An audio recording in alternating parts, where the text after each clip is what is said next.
The opinions expressed in the following programs are those of the participants and do not necessarily reflect those of Rogers nor Rogers TV.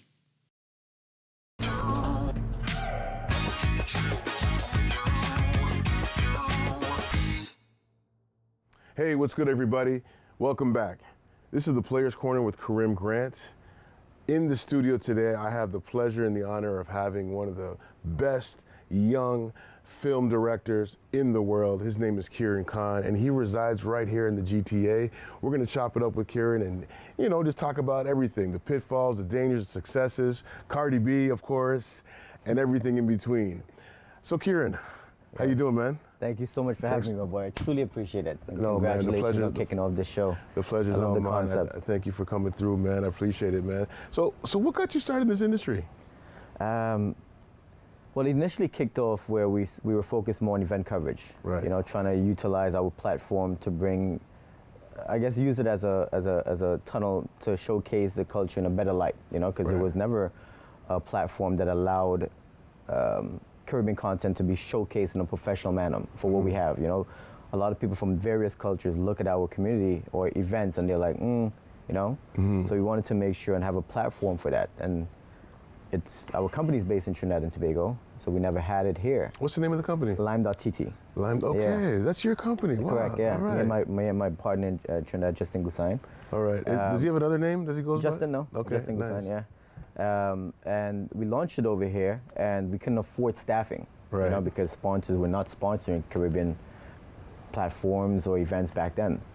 So I picked up my camera and I covered my friends' events, who I knew, and I did that as a hobby.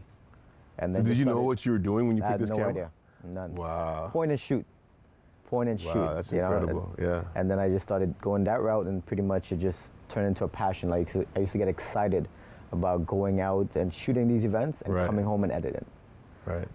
And then it translated into video because Instagram back then, you remember when they had 15-second videos? Right. Now promoters wanted 15-second videos, so you had to get super creative within a 15-second span. So the passion came out of that. That's pretty incredible, man. Yeah. So you just picked up a camera and said, "This is going to be my passion, my love." Like, what did you know that you were going to do this from early on? No, not at all. I never looked at photography or videography. Never. Right. I just did it because we just couldn't afford staffing. So my concept was, let's try to get some content out on the website. Right. Be able to afford staffing, and then from there on out, then I can hire somebody to do it. I just ended up loving doing it. Right. And the platform became really well off, but I stayed into it and converted that into my full-time job. Wow, that's incredible. So you work with the likes of Cardi B, Shawn Paul, Damian Marley, and as of late, Yendri. Yes. Now talk about those experiences. How did you get connected with those kind of people? Indirectly, ironically, and that's why my loyalty is so strong with Shawn, it came through him. A lot of the contacts came through him. And whether he contacted me that. So, ladies and gentlemen, when he says Shawn, he's talking about Shawn Paul. Like, he's big timing us right now. He knows him by first name. My bad. No, my bad. That just comes out that way. Yeah. But we have developed a really good friendship, and I think the balance of professionalism and friendship is what kept us going along this way. Right. Because Shawn Paul is he's a seasoned artist. Right. So he's been around a lot of people in the industry, whether it be videographers, photographers, producers, whatever. He knows what he wants. Right. And he's never had a personal videographer when I initially met him for a long period of time. And just my experience with being from the event standpoint, it gave me the ability of understanding personalities. And sometimes somebody wants space, sometimes they want to be shot, they don't want to be shot, and that privacy allows them to have trust in you. Mm-hmm. Usually with a videographer, you're constantly with that artist, so it gives them, you have to have a level of trust. Right. You hear conversations that you should not be hearing. Absolutely. You see things you should not be seeing, and they trust that you're the individual that's going to keep that confident. Yeah. That's incredible. It developed that way. Yeah, that's incredible because, I look at your journey and you go from being an event producer to someone who wants to curate their own type of style in that event. So now you pick up this camera and now you start filming. But how do you introduce yourself to someone like Shawn Paul? Or do they just find you? Well, no, so I was covering, that day I was doing a boat cruise. Okay. And after the boat cruise, one of my friends contacted me, who's an artist, and she was performing at TD Echo Beach. Yeah. And she said, hey, can you cover the event? And I've always had this mindset as you do not know where opportunities can come from. Right. She has a very good vibe to her. And the venue she's performing at, I didn't even know Shawn Paul was performing that day, was just an amazing venue in itself. So me, I'm always looking at contacts. So I got there, and ironically, the crowd was so late that her opening act got pushed back, got canceled. Okay. So I left, and I went to our good friend, mutual friend Junior Jones's event. Right. And I met my boy Power there, DJ Power. And he said, yo, I'm going to go to TD Echo Beach because Shawn Paul is performing and I know his manager. So I said, I just came from there, I have my wristband, let's go. Right.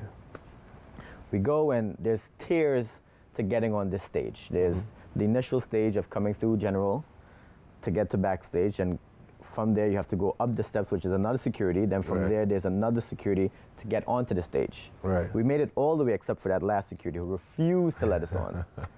So eventually he got the attention of Shawn's manager, and he told us come on stage. And he said, well, this is my friend, he's a videographer. I don't see that you have anyone here if you want him to shoot something. Wow. And he said, well, it's 5 minutes left of the set, so do what you could do. Yeah. And I literally shot what I could have. I went into my car and I started editing right then and there. And by the time they got back to the hotel, I sent him a recap. Yeah. And he was like, can you come to Montreal tomorrow? Right. And I said, hell yeah. Yeah. He said, we don't have a budget because we literally, I'm just throwing this out there at you as an opportunity. Right. And we drove, me and my brother and Power, we drove up to Montreal. We shot the show, and this time I had the entire show to shoot. Right. And I did that. And a week later, he contacted DJ Power, and he said, yo, if that kid is available, let me know, because Shawn wants him for the world tour. Wow. And I said, and it was on my birthday. Wow. And Happy I said, birthday. get out of there, right? Same thing I said, wow. Yeah. And that's how it initially kicked off. Wow. It's just chance and circumstance sometimes. And it's just like, as an athlete, we always look for that opportunity to showcase our skills. Yeah. And sometimes you got to kick open the door, like you literally pretty much did, and say, listen, here's who I am, right? You have a motto, it's called Just Get It Done.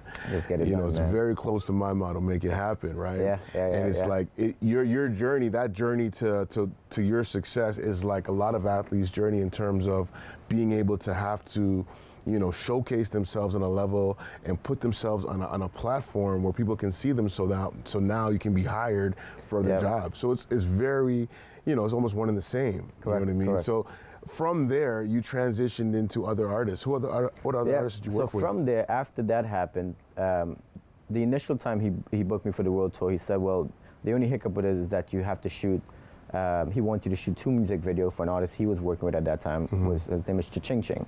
Okay. He said, can you shoot music videos? I said, hell yeah. I've never shot a video in my life. Never did. As the kids would say, big cap. Right? Never shot a video in my life. I literally had my wife and my friends walking around the house, and we were just practicing. So by the time I went on tour, I shot the videos, and he was very happy with the content. So that translated from Ching Ching. I kept shooting his visuals for his album that he was releasing on the Shawn's label. And I met a lady by the name of Tanisha Scott, who was doing a lot of choreography for Shawn and still does. Right. And probably like a year after I met her. What would be a video that she has done that everyone would know? A video that what she hasn't done. Choreographed. I know there's some big videos that she's choreographed. So she's done the majority of Drake's video. Yeah, that's right. She's done. She did Hotline Bling, didn't she? She did Hotline Bling. Yeah, She did all of Shawn's old video, like Glue and Temperature. Yeah. So she's been in the game, but she's also very super relevant, probably even more now than ever. Absolutely. She's a creative director for the artist named Her, and she's also Cardi B's creative director. Wow. So she called me. She said, "Hey, it's the last day of Cardi's show in Charlottesville. Are you able to come?" And I said, once again, this is on my birthday, 2 years later on my birthday. And I said, get out of here. I hopped on a plane, we get there. She says, well, you know, although she's very public, or it seems like she has this, you know, big in life personality, she's extremely private. Right. So we just gotta ease you in on the behind the scenes content. She would show up to rehearsals in her underwear and a robe. Right. Because she's in her comfort zone. So now filming this is a very different thing for her. So do we want it out or not? So once again, she knows my professionalism from artists I've dealt with, so she understands that I would never jeopardize that. Or people have sold to tabloids or leak information out, and that's something that I would She not put the do. fear of God in you? Like, what did she say to you? No, not at all. Not at all. Not at all. But you just know the tone already. Right, you know, it's just, you know, let's not even consider doing something like that, which, you know, that's a conversation you wouldn't even need to have with somebody that you're considering bringing in, because you already trust that ethics in that person. Absolutely. From there, it just, you know, it never really gave me confidence in what I was doing, but it just gave me credibility in the work that I was doing. Absolutely. And that kind of opened doors to more, you know. I'll never go in a room and feel insecure about my work, or change my voice, or, you know, question something that I'll be doing, an idea I'm pitching to an artist. I've always had that confidence, and that kind of exuded with, and gave me, attaching that with the credibility of the artists that I've been connected with. Right. Because my first artist I've ever worked with in my life is Shawn. That was, for me, I'm like, get out of here. Right. There's no way this is happening. Yeah. You know, so that just kind of, it was a good stepping stool for me. Right. So when you meet an artist of that stature, are you kind of like starstruck or awestruck when you see them? Like, are they cool? Do you have to remain cool? Like, how do you keep that professionalism, as well as, you know, I'm still a fan. Right? Yeah. Like, how do you make that differentiation? It's very easy. Well, I think, thank God, the artist that I initially met and gave me the opportunity was him, just because of his personality. If you met him, it's very easy to forget who he is. Super easy. He is the kind of individual who, if I'm in Jamaica with him, he would jump in his own car and we'll go, and like he would just walk around like it's nothing. Like nothing. His car, he doesn't drive no fancy car, but he lives proper. Nice. And he has, obviously, a history in the industry. Absolutely. So his humility with his family, his friends, and how he carries himself allowed me to probably not feel fury of anything that was involved with him. You know, he welcomed ideas, and he treated me very respectfully, including his crew. Maybe if it was another artist, it might have affected me from the beginning. I might have been like skeptical about certain things I would have done. Because he's the one that opened the door and showed me how things should be done in a very humbling way. It probably gave me that confidence. But yeah. We're going to speak to a couple of things that we've talked about in private, and I'm going to kind of bring it to light a little bit. But, you know, for me, when I made it to the NFL, it was a huge thing. I tried to downplay it as much as I could, just to kind of, you know, level myself off and not make myself feel like I didn't belong. But at the same time, you're sitting beside millionaires. And like, my locker was next to one millionaire. Michael Vick is down here. And I'm just like, yo, do I belong here? You know, so it's like, how do you humble yourself and make yourself understand that these guys are just human, just like me? You know, it's one of those humbling experiences, but you kind of get out of yourself to really humble yourself. Do you feel that way as well too? You have to. I mean, I do certain things to keep myself grounded, just like, mentally, because it's very difficult to get caught up in that life. You know, it's hard to, because when you're on the road, you live a certain life. You know, these individuals, their riders are insane. Their fan base are insane. Their travel experiences, the security they have with them is just different. You know, Cardi, whomever it may be. So sorry to cut you off.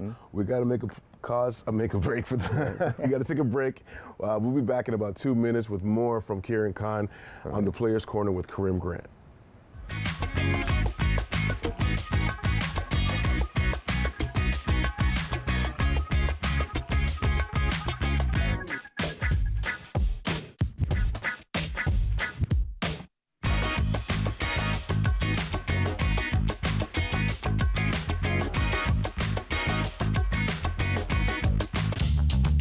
This program is brought to you by Ignite TV. Now you're in command. Visit Rogers.com for more details.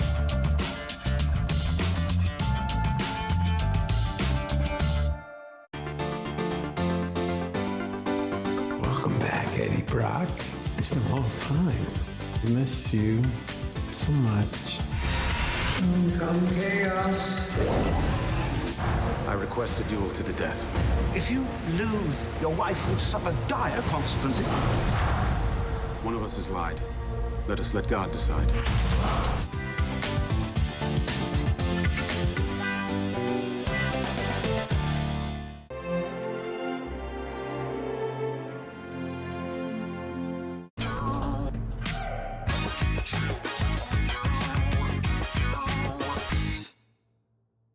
Hey, what's up, everybody, and welcome back to the Players Corner with Karim Grant. In studio, we have none other than Kieran Khan, the great film director. We're just talking to him and chopping it up about his life, his successes, his failures, and everything in between. So, Kieran, what do you think your career-defining moment was? Oh man, that's a hard one to gauge because the one that meant a lot to me was the phone call I got for the Buju Banton shoot. You know, there's certain artists that not only you grew up on, but your parents grew up on, your grandparents grew up on. Absolutely.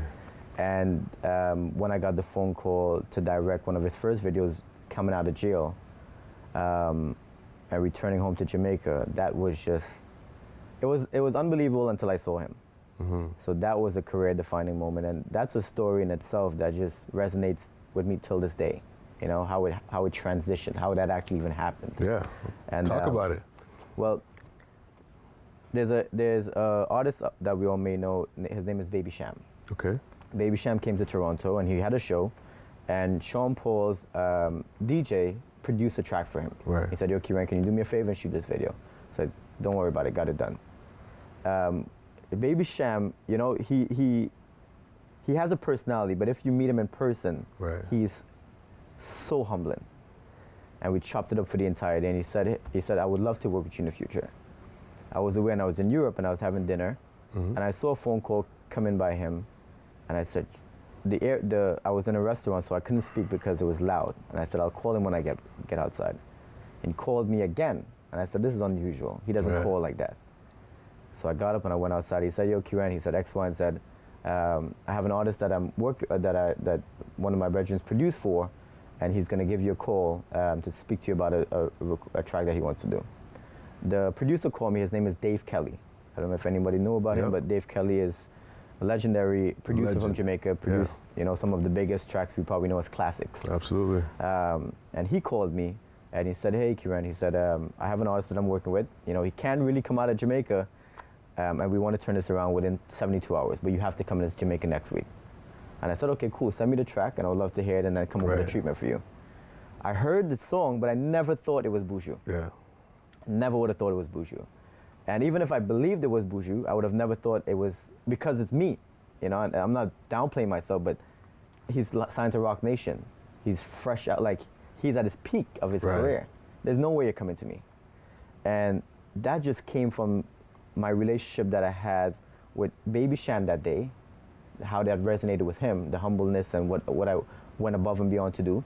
And he gave me that. Wow. And I remember the call came in from Buju, and he's like, "Hey, Kieran, thank you so much for coming on board." And I said, "Hey, thank you for having me. What role do you play with Buju?" Because the gentleman introduced himself as Mark.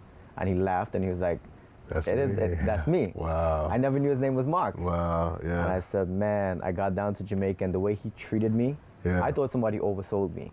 Right. But no, it wasn't the case. He just had respect for me through what Baby Sham and Dave Kelly voiced. Yeah. And that was one of the career highlights for me, for sure. Yeah, that's incredible. That's an incredible story. And, you know, we talk so much about the great things that we've accomplished, and, you know, but to get to the greatness, we have to go through some of the valleys in this world. Yeah. And as an athlete, we don't call ourselves artists, but we are. Yeah. And our canvas is the field, the court, you know, whatever, the pitch, whatever it might be. You know, as an artist, your canvas is, you know, the visuals, the digital. But sometimes people don't accept what we do as art, and they look down on it. Correct. What is the toughest pill you've had to swallow as an artist? You know, there's, the initial one was in the beginning where I didn't know my worth. You know, it was hard to gauge, in my industry, it's hard to gauge your worth and put that monetize that in a value, you know? And I remember when I kicked off Lime TT, and as I said, I was now getting myself involved in videography and photography, I did events free for 1 year. Because I was not looking at it as monetary value. I was looking at it much more than that, building up my skill, but also getting a clientele that understood my work and getting indoors, you know? And then after that, I remember I was quoting individuals like $75 to just cover the cost, just to attend an event. So whether that be parking and a few drinks for me, just that, you know? But I don't want to absorb costs, like whatever, right? And I felt that for me initially was, it was not understanding my worth at that time. Right. You know, because do bear in mind that they were still giving me a hard time to pay $75. Right. And I was like, that's just my expense to be here. Like, that's a drink at the bar in my car park. Yeah. And you guys still fighting me for that. And what I've learned along the way is that, you know, we so much gauge our, we gauge everything based on monetary compensation, and we shoot ourselves in the foot so quick. Right. A lot of people do. And I've had so much traction with my compensation being various things and not always being monetary. Now, do bear in mind, I'm not telling anyone to go and work for free. Right. I'm just saying that if you see an opportunity present itself, build more of a relationship with that person than shooting yourself in the foot and saying, if I don't get what I want out of this, I'm not doing it. Right. Because a lot of people don't understand that you need to build with individuals. Yeah. And one thing that Cardi B's DJ told me, he's like, if you build with someone, you'll never have to worry about a bill a day in your life. There you go. And I love that quote. No, that's incredible. And this artist that I've been working with, Yendri. Great artist, by the way. Yeah, amazing. Oh man, she's an artist that had 5,000 Instagram followers when I met her, 20,000 probably YouTube views, and the first time I met her, she opened for Shawn in Glasgow, and her manager said, "Yo, I'm gonna call you in a couple of years, you know, to do visuals for her." I'm like, cool, you know, keep those doors open. Right. And he did, so he did. And to this day, she's now, she got signed to Sony and won a Chapel, a multi-million-dollar deal. Wow. And it's a year after she launched her career. Yeah. And she recently released a track with Damian Marley, and she has one coming up with J Balvin. Yeah. And she's been a year in the game or two. Right. And that just, you know, that just goes to show. And I've been with her literally from the day I've met her till now. Yeah. And incredible track, by the way, with Damian Marley. Obviously, you shot the video for that. Great concept. I loved it. I loved everything. I remember at your release, the release party, we watched it, and I was glued to it. I was just like, wow, this is compelling. This is a really great video. So I'm really proud of you for that, man. It's a great job. You know, you talked about understanding your worth, and it's really important, especially as an entrepreneur, because we're all pretty much entrepreneurs. We're all selling ourselves at some point. And I think Fat Joe summed it up best in his one of his recent Instagram viral videos that said the price going up. Correct. And I'm like, man, because I'm an event producer myself as well. Yeah. So it's like, oh man, now these DJs are going to be coming to me with some crazy prices, astronomical prices. But I love what Cardi B's DJ said to you, because it's like, yeah, when you don't feel like it's work, or it's, you know, you're working with family, you're building with them, it doesn't feel like work. It's different. Right? It's different. Tell me some little stories about Cardi B, man. Like, she's out there in the public and social media. Yeah. You know, what's something that we don't know about Cardi? You probably heard it, but yeah, a lot of people probably don't know. But she's one of the most loving and caring individuals there is. You know, on tour, what she has in her dressing room, or her stylist, or her whatever it is, the dancers need to have the exact same. She does not, you know, she does not take care of them. She is hot-tempered. You know, she knows what she wants. Have you seen her lose her temper? I've seen her lose her temper many Over what? times. Tell me what happened. Tell me the story. Well, for sure, production. Yeah. You know, because there's certain things in production that you need on point. You know, her and her DJ has a brotherly love-hate relationship. If something don't happen on point, there's an argument that's going to fuel backstage. We know that. Who wins usually? Well, obviously, you know. You know, but at least they have that line of communication where she doesn't take offense to him speaking back to her per se. You know, there's that line that needs to be communicated. Do you feel that New York essence comes out of her that time? Because you used to live in New York too, right? Yeah, that's definitely where the Bronx comes out. Yeah, for sure. Oh, she's from the Bronx too. She's from the Bronx. Oh, so there's that connection. Yeah, you see how the world is just connected? Correct. That's incredible. Actually, I don't even know if she knows if I'm from the Bronx. Well, now she does. Now she does, yeah. But, That's great. That's great. But yeah, so those things, I know when she was going through her, I know when she has her off days with Offset. Right. You know, you can see, you know, so you can truly tell that those individuals are in love, you know? And when we all saw that they separated for the moment, we're all like, they will get back together. Right. The love is too strong, you know? So you can see that in them. But yeah, those are some small stories. Yeah. No, I just imagine working with guys like Damian Marley. Like, I'll be going to his house. I'm thinking I'm like you. Yeah, I go to his house and there's about 15 different Rastafarians with a chalice all around, Yes. and they tell you, yo, you have to take a draw one night. You know what I mean? It's like, whoa. And that's usually the case. Yeah? That's usually the case. Wow. I've never, listen. I remember a time of asking him, I forgot what country it was. Yeah. And the promoter was selling him a private jet, he told me, to fly in, keep the private jet on the tarmac so he can perform and get back on the tarmac and fly again. But he would have not done the show because you can't smoke in that country. Wow. He said, my fans, I love them to death, but if they need to see me, just find the closest location, come see me. Yeah. When I say those guys, because do bear in mind, it's not recreational for them. No. It's very spiritual. religious, Yeah, very spiritual, and it's also a state of mind that they keep themselves in. Absolutely. They roll up 24/7. That's incredible. Like, I don't know where, like if I'm on the road with Shawn Paul and we go to like a country that's deserted, Yeah. weed is provided. Where they getting the weed from? Yeah. Don't know. Yeah. It shows up. They smoke baseball bats. Wow, that's incredible. So, I mean, you know, we speak of, cannabis now. It's a recreational drug. However, and it's also legal now. Yeah. I'm sure you are around a lot of other illicit drugs and illegal drugs. How do you keep your crew from getting caught up in that kind of stuff? It's conversations you have to have, Yeah. you know? And I think even in our home, we need to have that because a lot of people just, you know, we see things and we don't address them. You know, we might see a family member addicted to something and we're like, oh, that's a grown adult. Like they can take care of that themselves. Yeah. But no, you need to have those conversations. One of the most amazing things that worked in my career is having a once-a-month meeting, either with my family or with my friends in the industry, and connect dots and figure out where we are in our state of mind and also in our career. And we've always built each other that way. Yeah. So when you see someone, and Cardi B's DJ Ray G, he was an addict. Wow. And he's admitted it on, like, you know? Yeah. And he connected with a mutual friend of ours who I actually met through him. Yeah. And he now has been treating that addiction through cannabis. And he's not drink or smoke for years. Wow. Cleaned himself up. And you don't hear too much about cannabis as an addiction, but it's really incredibly powerful to hear someone say and admit that they're addicted to that substance. We got about 90 seconds to a minute left. If you were to see your younger self right now and be able to talk to them, what would you tell them? Ooh, I would say, you know, question everything everyone tells you, you know, and try to unlearn a lot of the stuff that you're being taught, you know.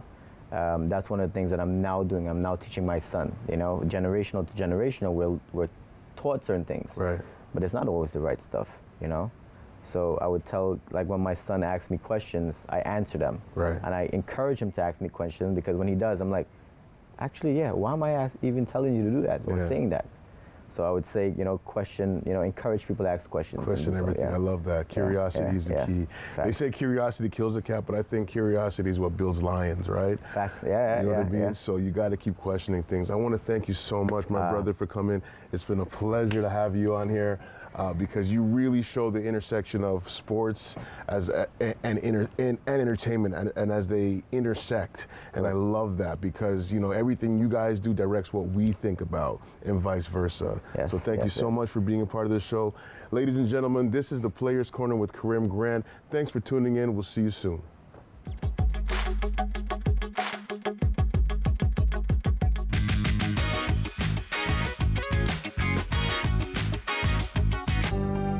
Call the Rogers TV viewer response line, email us, or connect with us on social media.